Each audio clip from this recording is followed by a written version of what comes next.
قرآن میں فرمایا ہے، چھوٹی سی آیت ہے، آج اس پر میں بات کروں گا، پھر اس کے ضمن میں مزید کچھ باتیں ہوں گی۔ کیا فرمایا؟ ادخلوا فی السلم کافہ، اے لوگو تم اسلام کے اندر پورے کے پورے داخل ہو جاؤ۔ اس ضمن میں ایک حدیث پیش کرنا چاہوں گا جسے حدیث جبریل کہتے ہیں، اور یہ حدیث اس کو ام السنہ کہا گیا ہے، بالکل اسی طرح جس طرح سورہ فاتحہ کو ام القرآن کہا گیا ہے۔ دو میاں بیوی جو کہ امریکہ کے رہنے والے ہیں، ایک سیاہ فام اور ان کی بیوی جاپان کے رہنے والی ہیں، انہوں نے اس حدیث کے اوپر 300 صفحات کی ایک کتاب لکھی ہے جس کا نام ہے ویژن آف اسلام۔ حیران کن بات ہے کہ انہوں نے اسلام قبول نہیں کیا، لیکن اس حدیث کو بڑی گہرائی کے ساتھ انہوں نے مطالعہ کیا ہے، اور اس کی بنیاد پر 300 صفحات کی کتاب جس کا نام انہوں نے رکھا ہے ویژن آف اسلام۔ تو حدیث کیا ہے؟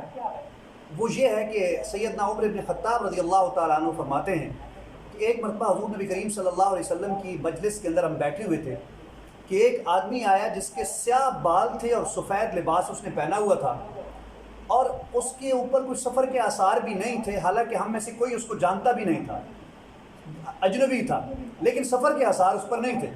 وہ آیا اور آ کر آقا کریم صلی اللہ علیہ وسلم کے دو زانو ہو کر بیٹھ گیا آپ کے بالکل سامنے، یہاں تک کہ اس نے اپنے گھٹنے آقا کریم صلی اللہ علیہ وسلم کی گھٹنوں کے ساتھ لگا دیے۔ آ کر اس نے پہلا سوال کیا کہ یا رسول اللہ اخبرنی عن الاسلام، مجھے اسلام کے بارے میں بتائیں۔ تو حضور نبی کریم صلی اللہ علیہ وسلم نے فرمایا کہ اسلام یہ ہے کہ تم اللہ کو معبود مان کر، یعنی زبان کے ساتھ اقرار بھی کرو اور دل کے ساتھ تصدیق بھی کرو، اور محمد صلی اللہ علیہ وسلم یعنی مجھے اللہ کا آخری رسول مان لو، اور پھر نماز کے وقت نماز کو ادا کرو، سالانہ رمضان کے مہینے میں رمضان کے روزے رکھو، صاحب نصاب ہو تو زکوٰۃ ادا کرو، اور حج کر سکتے ہو تو حج کرو۔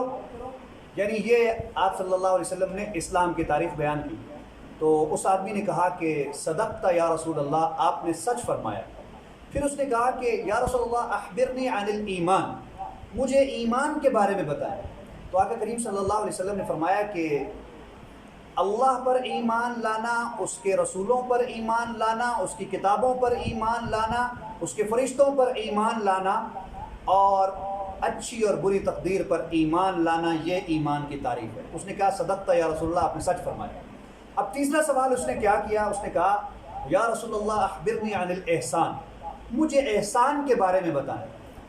تو یہاں پر جو بڑی زبردست بات کہی آقا کریم صلی اللہ علیہ وسلم نے، وہ آپ سب کے لیے غور کرنے کی ہے، اور کاش ہمارے اندر وہ کیفیت پیدا ہو جائے جو احسان کی تعریف کے ضمن میں آقا صلی اللہ علیہ وسلم نے بیان فرمایا۔ تو آقا نے کیا فرمایا کہ احسان یہ ہے ان تعبد اللہ کأنک تراہ فإن لم تکن تراہ فإنہ یراک، کہ تو اللہ تعالیٰ کی عبادت ایسے کرے جیسے تو اپنے اللہ کو دیکھ رہا، اور اگر یہ کیفیت پیدا نہ ہو سکے تو کم از کم اتنا تو ہو کہ تو عبادت اس طرح کرے اس یقین کے ساتھ کہ اللہ تجھے دیکھ رہا ہے۔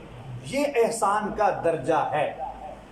اب اگر ہم اپنے معاشرے پر نگاہ دوڑائیں تو میرا خیال میں ہم اوپر سے اسلام قبول کرتے ہیں، اندر سے اسلام نہیں ہمارے اندر داخل نہیں ہوتا، اسلام ہمارے اندر جڑ نہیں پکڑتا، یہاں ہمارے اندر جڑ نہیں پکڑتا، ہم بظاہر صوفی ہو جاتے ہیں لیکن اندر سے پورے کوفی ہوتے ہیں۔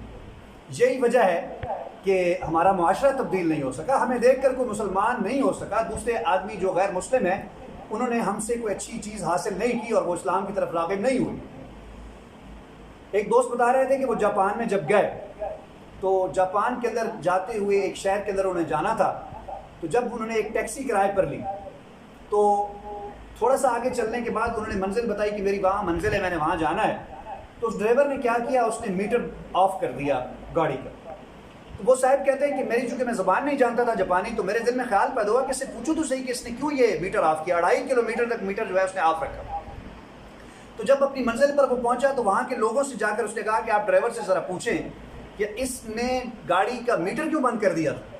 تو جب لوگوں نے اس سے پوچھا تو اس نے کہا جی بات یہ تھی کہ جس طرف ان آدمی یعنی ان صاحب نے جانا تھا، میں اس راستے کے بجائے غلط راستے پر آ گیا، اور 2.5 کلومیٹر تک میں غلط راستے پر چلتا رہا، جس کی وجہ سے میں نے میٹر آف کر دیا کہ وہ میرا حق نہیں بنتا۔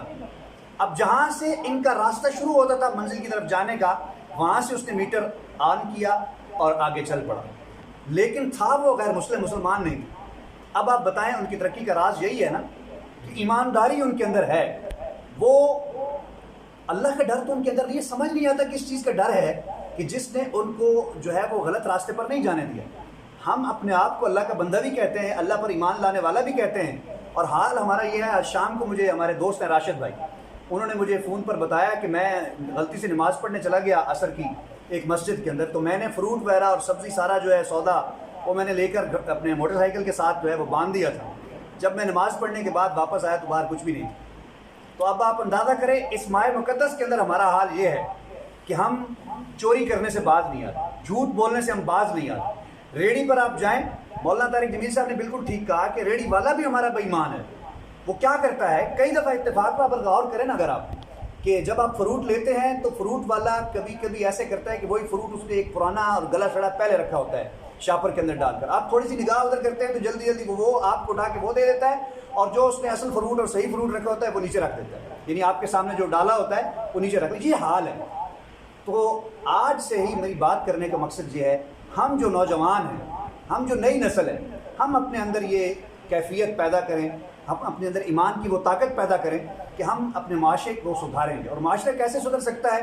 جب ہمارے دل کے اندر اللہ تبارک و تعالیٰ کا خوف پیدا ہو جائے، اور خوف بھی وہ جس کی تعریف میں نے کل کی تھی۔ تو اللہ تعالیٰ سے دعا ہے اللہ تعالیٰ ہمیں صحیح طور پر ہمارے دلوں کے اندر ایمان کو داخل کر دے، تاکہ ہمارے دلوں کے اندر جب ایمان داخل ہوگا تو انشاءاللہ اس کے نتائج ہمارے سارے ظاہر پر بھی اور معاشرے پر بھی ضرور نظر آئیں گے۔ اقول قولی ھذا واستغفر اللہ لی ولکم ولسائر المسلمین۔